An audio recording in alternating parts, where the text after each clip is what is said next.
Hi everyone, so our topic was Martha's Vineyard, History of a Signing Community. The island of Martha's Vineyard, located off the Massachusetts coast, played a very important role in deaf history. Inherited deafness had appeared on Martha's Vineyard by the early 18th century. Deafness on the island was very common up until the late 19th century due to the opening of the American School for the Deaf and easier transportation to and from the mainland. Since the island had a very high deaf population, the acceptance of sign language was much more common. Many deaf residents of Martha's Vineyard resided in the town of Chilmark. The article Deaf History on Martha's Vineyard by Jamie Burke states, the 1880 Chilmark census had 19 deaf in 159 households. To put this into perspective, compared to the mainland U.S., where the frequency of deafness was 1 in almost 6,000, on the Vineyard it was as high as 1 in 155.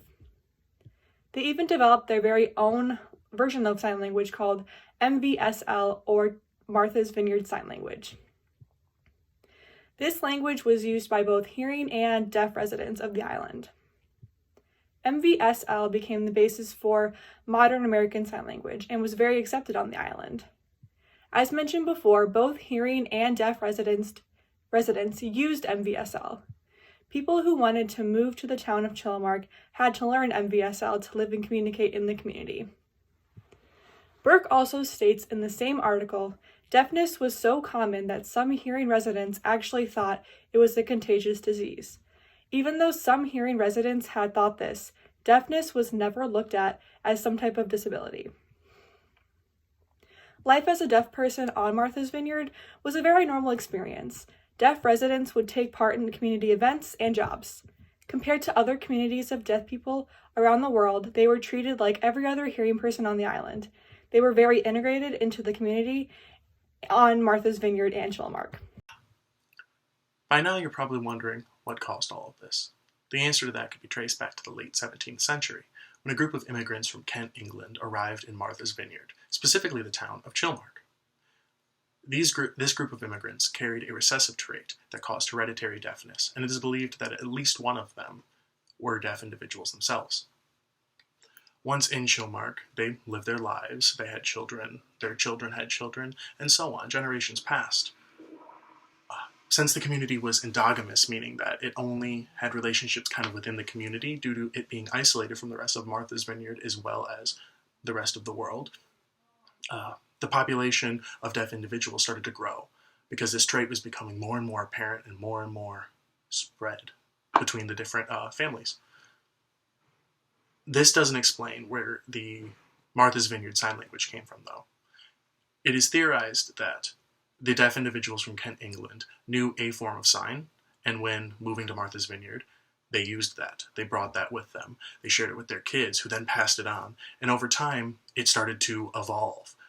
Once it started being taught to everyone hearing and deaf, it started to become a more common language, and it had to become more advanced. Eventually, it evolved into what we now know today as Martha's Vineyard Sign Language.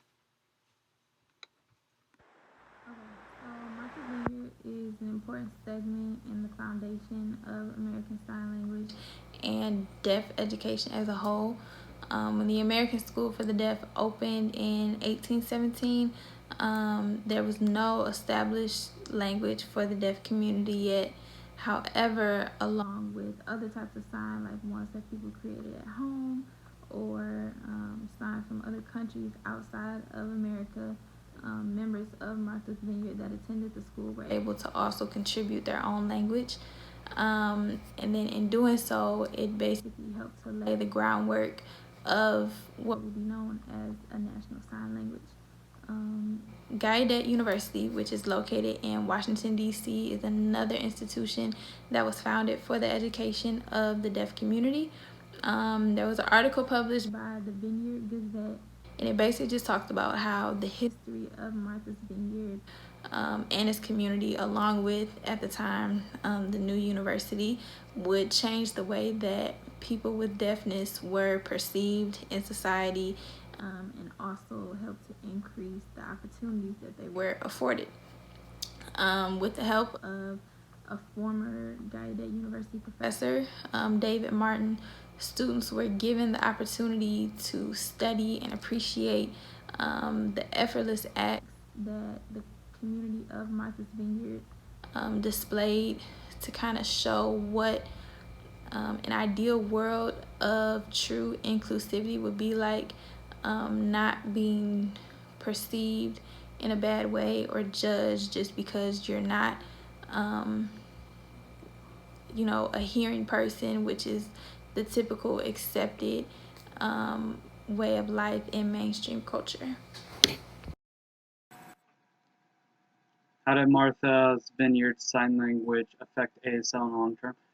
Martha's Vineyard was one of the few sign languages during the 18th and 19th century. Due to the high population of deaf people within this town, they established a sign language called Martha's Vineyard Sign Language.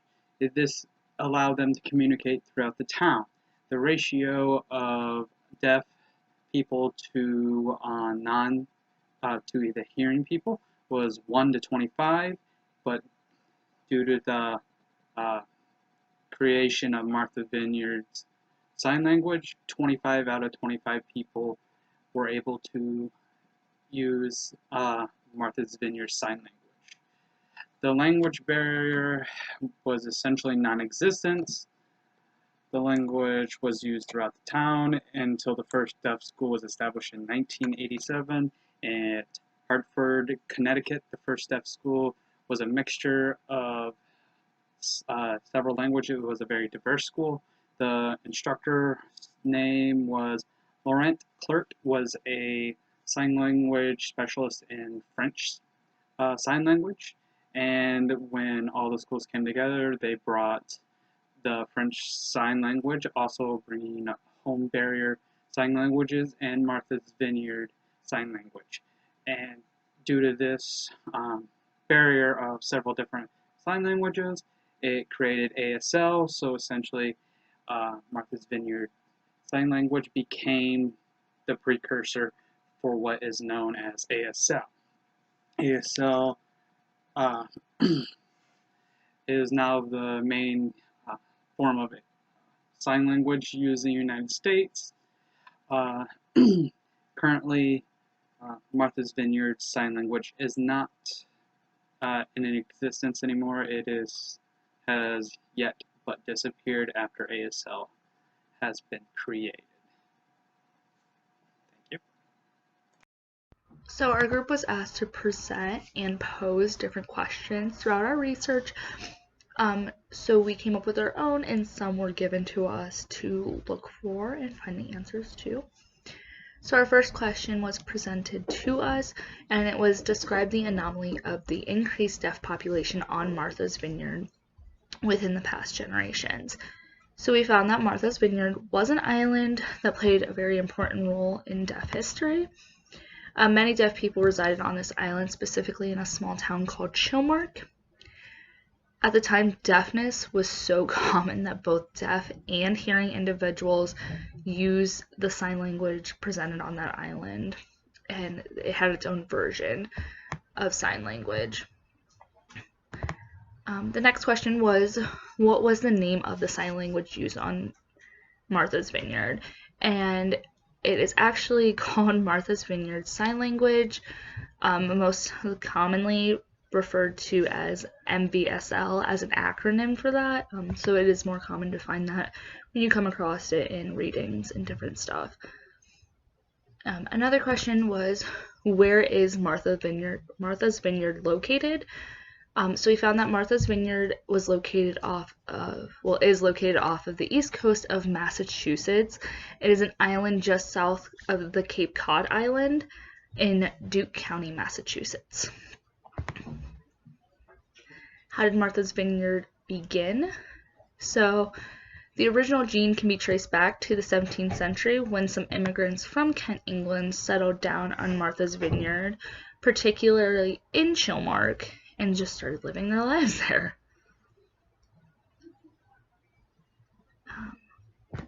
When was Martha's Vineyard used solely as a deaf utopia? So you can still travel to this area, but its primary use for deaf people was between the 18th century through about 1952. And the next one was what caused the decline of Martha's Vineyard. So when the United States and surrounding states started opening up different deaf schools or sites where deaf education was being offered, we see the decline in Martha's Vineyards being used, because now people can seek education elsewhere. And how did Martha's Vineyard Sign Language affect ASL for the long term? So Martha's Vineyard Sign Language is the precursor for American Sign Language. So it developed the ground roots to what American Sign Language is today. So, as mentioned, we do see a decline around 1952, where the falling out of it being used as deaf utopia. So our question was, is Martha's Vineyard Sign Language still used today? And that is no. As you know, it is the precursor to American Sign Language, and the Vineyard is no longer being used for such activities, but you can still travel to it to see. Did the first deaf school have an official sign language? So, as mentioned, that before deaf schools, a lot of people did learn this Martha's Vineyard Sign Language, as that was where the high populations of deaf individuals were. So when people started sending their kids to deaf schools, when they began to open, there was a lot of falling out within what some people were taught from their parents, or some people were taught on the islands, that didn't really match up.